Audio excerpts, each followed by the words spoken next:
एक समय की बात है, अपने देश में ये फल फ्रूट नहीं होते थे। काबुल के अंदर अफगानिस्तान में मेवे बहुत होते थे। वहाँ से सामान लाते थे लोग और यहाँ से उनकी ज़रूरत का सामान ले जाते थे।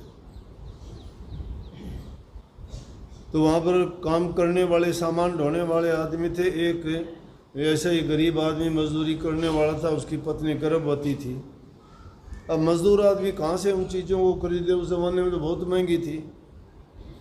उसकी पत्नी बोली कि आप वहाँ काम करते हो, वहाँ तरह तरह के फ्रूट आते हैं, मेरा अनार खाने को मन करता है, सेब खाने को मन करता है, मुझे वो ला के। गरीब आदमी कैसे ला के, रोटी जिसको मुश्किल हो, दिहाड़ी करके गुजारा करता बेचारा, सामान ढोता पूरा दिन पीठ पे, जब कोई उसको 2 पैसे देते। अब पत्नी की इच्छा पूरी नहीं करे तो पति है, नहीं कर सकता तो उस आदमी को पीड़ा तो होती है, मजबूरी के कारण नहीं भी कर सकता। करने वाले जो करने योग्य होते हैं वो करते हैं। बोले अच्छा देखो, सामान करते करते एक व्यापारी था जिसका सामान ढोया। सामान ढोने के बाद उससे कहने लगा कि जी मेरी पत्नी गर्भवती है। बोले अच्छा, नेक इंसान था वो भी। बोला जी वो उसका ये सेब और अनार खाने का मन करता है, मैं खरीद नहीं सकता। बोला कोई नहीं, तू काम करता है, दे देता हूँ, पैसे भी देने की जरूरत नहीं, ले जा। और उसको ले जा के दे दे, फिर एक पूर्ण कर ले भाई।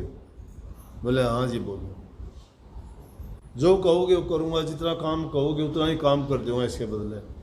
लो लाला कोई काम नहीं करना, कोई इसके मैंने पैसे नहीं लेने तेरे से। जब ये तेरी घरवाली को लड़का हो और वो बड़ा हो के बहुत बड़ा अफसर बनाएगा, तो तू ये वचन दे मुझे कि वो जब यहाँ अफसर लग के आए तो टैक्स माफ़ करवा। और वो बात सत्य हो। उसके गर्भ से लड़का पैदा हुआ, पढ़ लिख के बड़ा पढ़ाई की उसने। क्यों? बात कहने को आप भी सुन लेते हो, कहने को बहुत कह देते, किताबों में बहुत लिखी पड़ी है। Coming events cast their shadows before. होनहार बिरवाल के होत चीकने पात। जो पौधा बड़ा बन के अच्छा पेड़ बनता है उसके पत्ते चिकने होते हैं और वो पहले ही दिखा देते हैं ये पेड़ बनने अच्छा पेड़ बनेगा। और जो शुरू में मुरझाए मुरझाए पत्ते हों, आधे जड़े से हों, बुझ जाएं, और किसके पेड़ बनेंगे। उस इंसान समझदार था, बोला कि जब इन चीज़ों की ज़रूरत उसको है तो कोई न कोई बहुत अच्छी रूह आएगी और वो बहुत बड़ा अफसर बनेगा। ये चीज़ें इंसान के जीवन में बहुत सोचने की बड़ी बातें हैं, रोज़मर्रा के जीवन में आती हैं, लेकिन हम कहाँ फुर्सत, कौन सोचता है इन बातों को।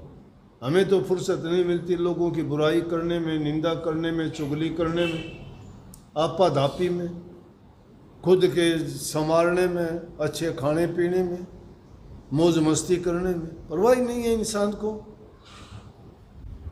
इंसान सिर्फ प्राण नहीं डाल सकता, परमात्मा के बाद में दूसरा नंबर है इसका, कुछ भी कर सकता है, कुछ भी बना सकता है।